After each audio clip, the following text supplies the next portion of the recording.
traditional medicine, the only part there is that, at least I don't have a view. Because I was very happy when Department of Ayush was created a few years back. I happened to meet the secretary once in one of those similar conferences where he was with me on a dais. And he himself was very helpless in terms of the kind of commitment, the kind of investment that he was getting. This government, there was a lot of hope that they will bring Ayush into a little more robust. But as of now, I have not seen anything meaningful, tangible they are doing. But I hope that comes in. If that comes in, I think that's another big area where you can use. And I think the real question now, you see, I keep saying that, for long, I think 2000, like we say, every new year you should leave aside the previous year. Every new century should leave aside something of the past. In 2000s, the previous century, there was everything was about socialism versus capitalism, X versus Y. There was, I think that era is gone. We should not talk about socialism. Nobody is interested today in socialism or capitalism, except politicians, but they have a vote bank. Effectivism is the only thing that we should care about. What is it? Finally, what is it? Is it delivering? Is it not delivering? So I think this era about X and Y being too separate is gone. I think even when you look at healthcare, we should bring together things. Like there are definite advantages that modern medicine brings in. There are definite advantages that traditional medicine brings in. Can we marry them? Like when you talk about entire prevention, promotion, rehabilitation care, these are areas where they have a very important role. At the same time, when you talk about critical care, when you talk about intensive care, undoubtedly they have a clear edge over us. So I think that both can coexist. I don't know if there is a way, that's one thing which I want to tell you as people who design courses, is there a way you can kind of create something where, that seeding happens to these people who come across, because the next one which I'm going to say is important, because more than this employment part, which I think the industry and the market will throw at you and you will take it out. One thing I really want to exhort all of you is that this industry is craving for innovation.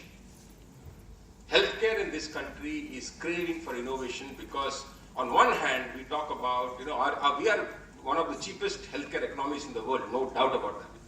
Our drugs, our healthcare delivery systems, everything is at a far, far competitively, economically competitive compared to global industry.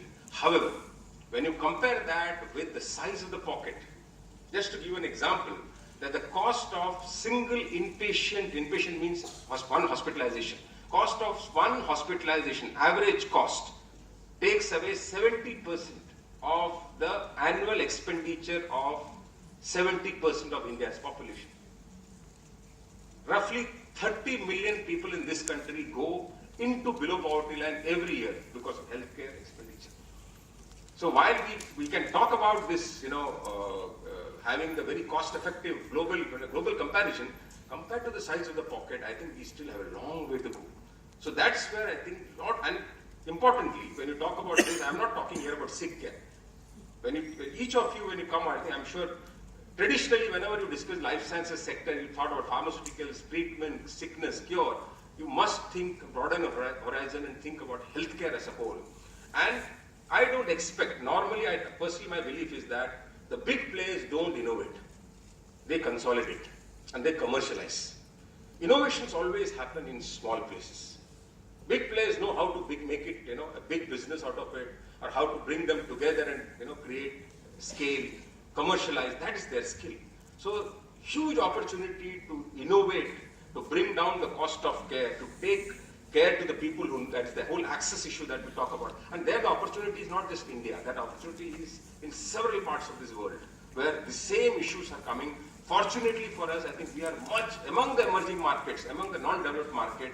I think we should be very thankful for some of the health policies that our guys took in 1970s, for example. We still have one of the best system compared to them, both in terms of cost of medical products, also about the capabilities that we indigenously have. Most of them don't have. But I think it can also be a great opportunity for us to not only see that, to solve the problems of India. I think as we solve the problems of India, be assured that you are playing a big role in solving the problem of the world healthcare. Because the same problem exists in majority, as I said, the global healthcare industry largely spoke about the top 2 billion population. The remaining 4 billion is grappling in a much worse situation than even us. So whatever we do, I think please have that innovator hat, because innovation, there was a time when I passed out from IIT in 93. I remembered I don't remember any of my colleagues who passed out who ever thought about starting a startup or a new business, anything. Either they went to US to study further, or they went to industry, or went to do MBA or something like that. Nobody, irrespective of their backgrounds actually. Nowadays, we recruit from IITs every year, around 15-20 people every year, and I can, with pride, I can tell you that from 2012 we started every year. We are not able to keep a single guy beyond the third year. Single guy. And not a single guy has gone and joined any other industry or any other company. All of them are out in the market working in a startup. Either they are themselves forming a startup or they are a part of a startup. I think of course for us it's a big pain because we invest into people, we build them for 3 years and they leave us. But I think it's fine. I think people like us will have to take that hit.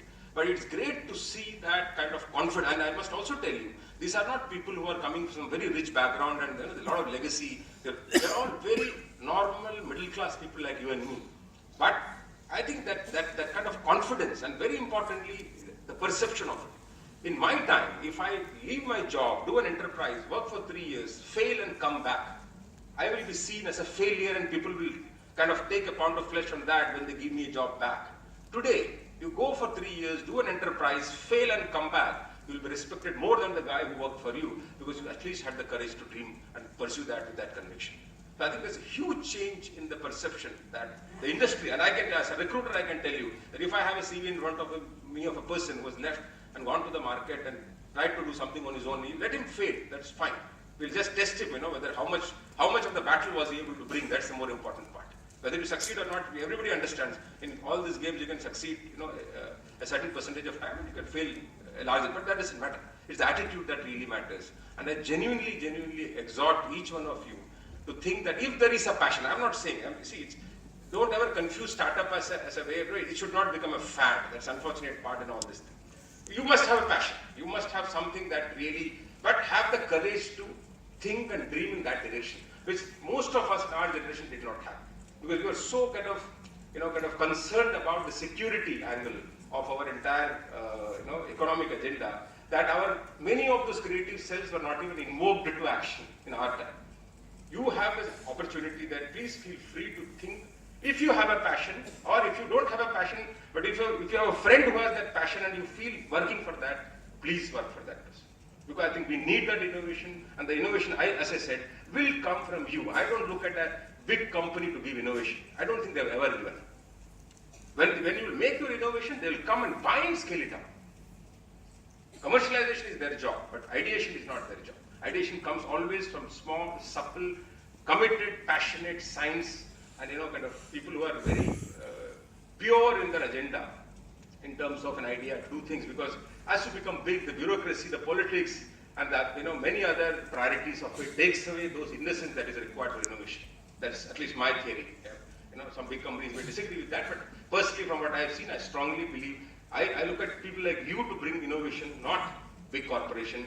Of course, we'll need them to scale up and commercialize, but ideas must come from you.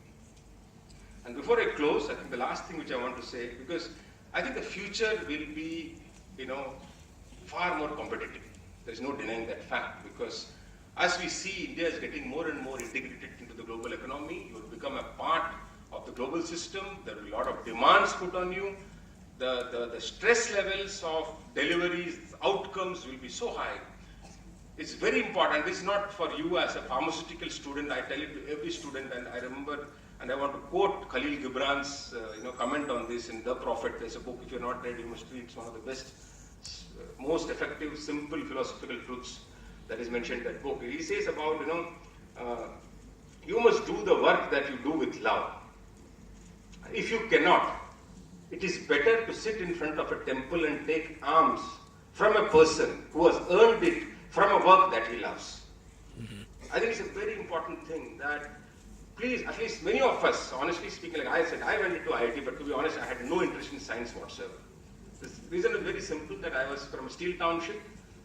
In steel township, if you are a good student, if you get good marks, you get into engineering, a girl would go into doctorate. The whole agenda was, father was retiring in 91, I should have been, in 93 I was passing out, I must earn. So it's the whole, nobody ever even thought about anything but the fact, I had to take that path. It's much later. Today, tranquility, I realized, I never liked engineering. But that time, that clarity was